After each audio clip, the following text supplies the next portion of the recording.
it makes good news. People want to read about it. So I think quite soon they'll get bored stiff. But there's something compelling about hearing all this nastiness. Between, you just want to know, you want to hear about it. You can't believe it. You can't believe what he's saying. You can't believe the lies he's telling. And you're fascinated by it, where the royal family are just keeping their dignity and staying quiet. But this will blow over. I don't know what Harry will do. He seems to me to be very ill and to need help immediately. Whoever is his therapist isn't doing very well, because he seems to have no idea of what is okay to say and absolutely what is not. And we have then Meghan's biography coming out, autobiography, and that will also do the same poor me, whine, whinge. Welcome back to Clout Therapy, where we spill the wildest tea straight out of Hollywood and the royal world. Today we're diving into a story that feels bigger than gossip.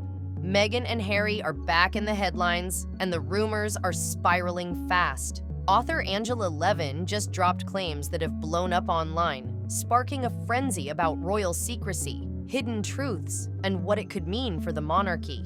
Yes, this is real. From whispers about succession risks to PR disasters to even a shocking DNA debate, this scandal has layers. Drama, doubt, and maybe the biggest royal storm since Diana. Stick around, because we're breaking down every angle. And trust me, you don't want to miss this one. This is Clout Therapy. Harry and Meghan built their entire post-royal identity on one powerful image. The brave outsiders who walked away from the palace, defying tradition to live life on their own terms. They sold the world a story. Two people against the crown, survivors of an institution that they claimed tried to silence them. Victims, yes, but also rebels. That was the brand.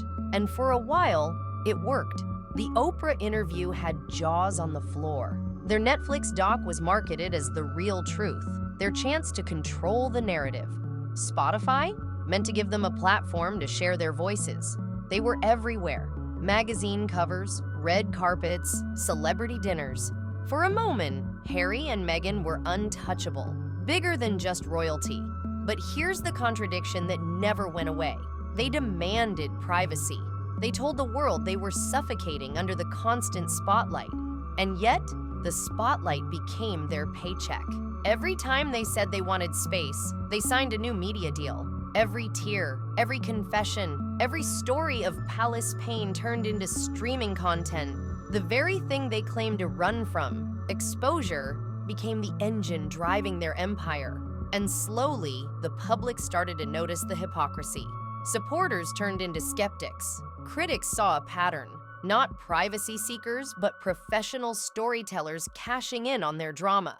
Now, here's where it gets really strange. Celebrity couples love anniversaries. They're an easy PR win. You post a sweet picture, write a heartfelt caption, maybe even release a new project to tie into the moment. It reminds the world you're still strong, still united, still relevant. And Harry and Meghan? They've done that before. Carefully curated photos, hand-picked quotes, all designed to reinforce the fairy tale. But this year, silence. No Instagram post, no glossy photo shoot, not even a leaked paparazzi stroll.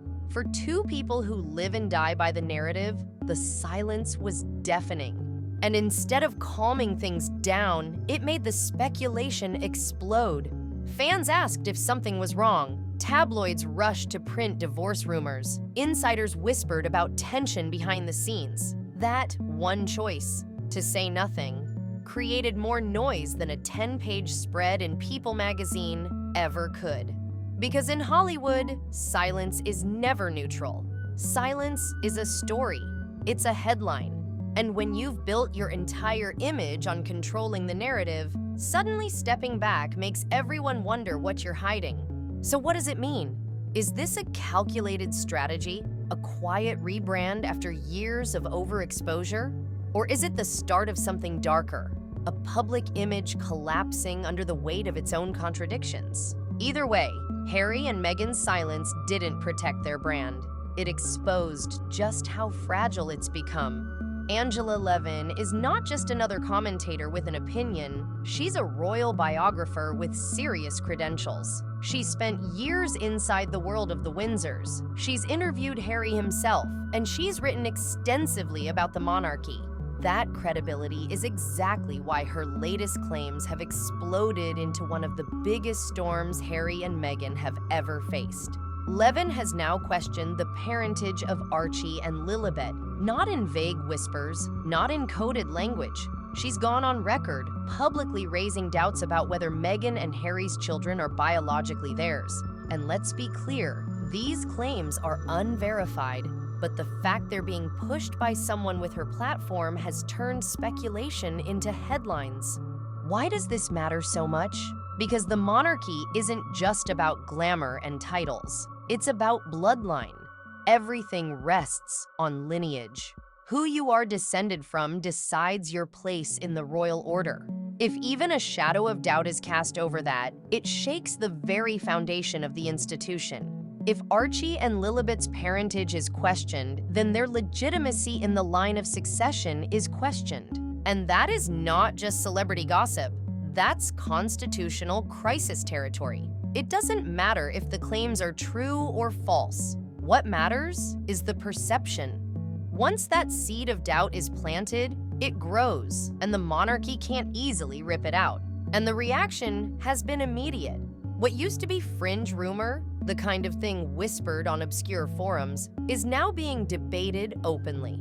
Social media lit up within hours of Levin's comments, with hashtags and threads dissecting every photo, every timeline, every inconsistency. Tabloids that once avoided the subject are now covering it in bold print. Even serious commentators are weighing in, not necessarily to agree, but to acknowledge that this has become part of the mainstream conversation. And that's the real damage. The royal family has survived scandal after scandal, but lineage is their ultimate untouchable ground. Once the public starts openly questioning the bloodline, no PR campaign can fully erase it. Angela Levin may not have proven anything, but by dragging this conversation into the spotlight, she's ensured the whispers are now a roar. And that roar could echo for years. The surrogacy rumors around Meghan Markle have been some of the most persistent and the most damaging. It started with what online critics call the moon bump theory. They claim Meghan's pregnancy belly looked inconsistent, sometimes appearing larger or smaller within days, even folding oddly when she bent down. Clips of her crouching, photos from public events, all circulated with arrows and slow-motion replays, fueling suspicion that she wasn't actually pregnant. Now, add in the secrecy.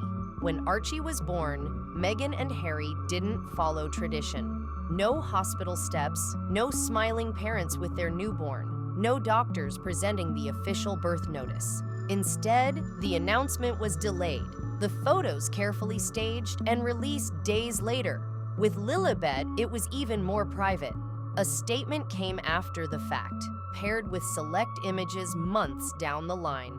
Compare that with Kate Middleton. After each of her 3 children, she walked out of the hospital just hours after delivery.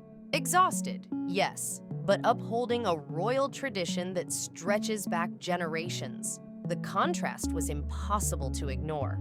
For critics, Meghan's choice to break from that tradition wasn't just about privacy. It became the spark for speculation. Because when the monarchy thrives on ritual and visibility, silence feels like a cover-up.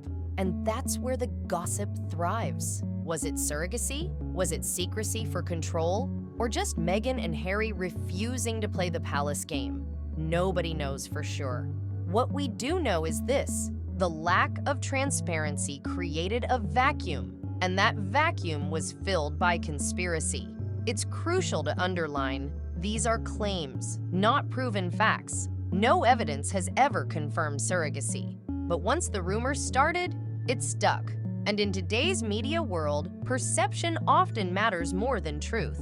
By shielding so much, Meghan and Harry may have accidentally handed their critics the biggest weapon of all, Harry's instinct whenever the rumors flare up has been to go straight to legal action. He's filed lawsuits against tabloids, broadcasters, even paparazzi, making it clear he won't tolerate attacks on his family.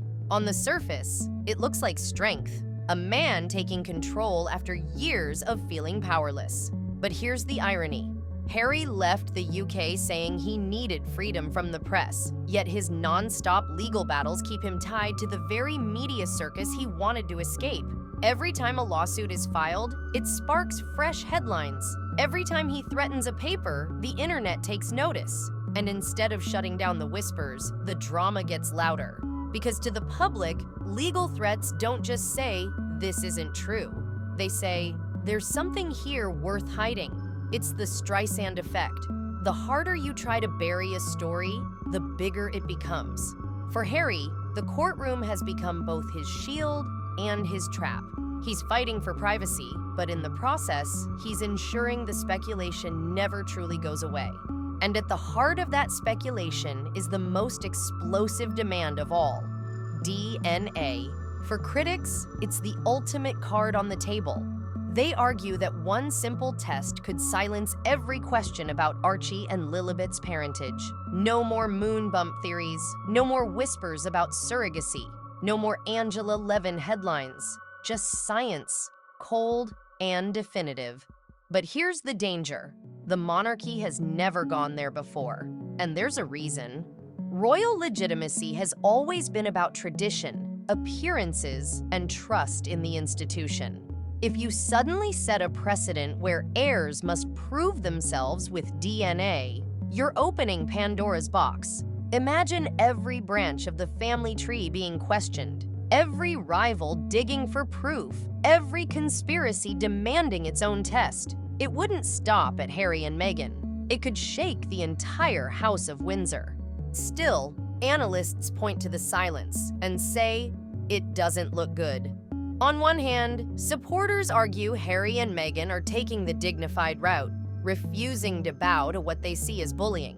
Why should they hand over their children's DNA just to satisfy trolls and tabloids? But on the other hand, critics see silence as guilt. If you really had nothing to hide, wouldn't you just prove it? That's the question echoing louder and louder online. And in today's media world, perception often outweighs reality. The demand for DNA has become less about truth and more about optics. And right now, the optics are brutal. Because every day Harry and Meghan stay silent, the rumors gain more life. For them, it's a lose-lose situation. A test risks setting a dangerous precedent for the monarchy. But avoiding it keeps feeding the narrative that something isn't right. And that's why this debate has become the most dangerous one yet. The rules of the monarchy are black and white. Bloodline is non-negotiable. Everything, titles, status, even the throne itself, depends on who you're born to. It's not about popularity or PR, it's about lineage. And that's exactly why the whispers surrounding Archie and Lilibet have become so explosive. If those doubts continue to grow, even without proof, they raise the unthinkable possibility that the Sussex children could be removed from the line of succession. That isn't just gossip, that's constitutional. The monarchy survives because the public accepts, without question, that every heir is legitimate. If that certainty is shaken, the system itself is at risk. And here's the scary part. If the whispers get loud enough, Parliament could be forced to act. Lawmakers could be dragged into a debate over whether Harry's children are truly royal heirs. Just the idea of politicians debating Meghan and Harry's private lives shows how destabilizing this has become. What once sounded like fringe conspiracy talk is now being framed as a constitutional crisis in waiting. Meanwhile, the PR fallout for Harry and Meghan has been relentless. Their Spotify deal, once hyped as a platform for inspiring voices, ended in failure. Their Netflix series meant to cement their image turned into a punchline. Instead of credibility, the Sussex brand is losing traction fast. Hollywood insiders are pulling back. Meghan, once branded as the Duchess of Disruption, has been rebranded by critics as inauthentic. Someone who plays at authenticity but delivers manufactured drama. the shine has worn off. Harry, for his part, seems adrift. In California, he looks like a man caught between two worlds, detached from royal duty, yet never fully embraced in Hollywood. The image of the power couple rewriting history has faded into something sadder. Two ex-royals whose media empire is crumbling before our eyes. And then comes the bigger picture, the part that makes Buckingham Palace truly nervous. Because this is about more than Meghan and Harry. It's about whether the monarchy itself can survive in an age where secrecy doesn't work. Tradition demands visibility.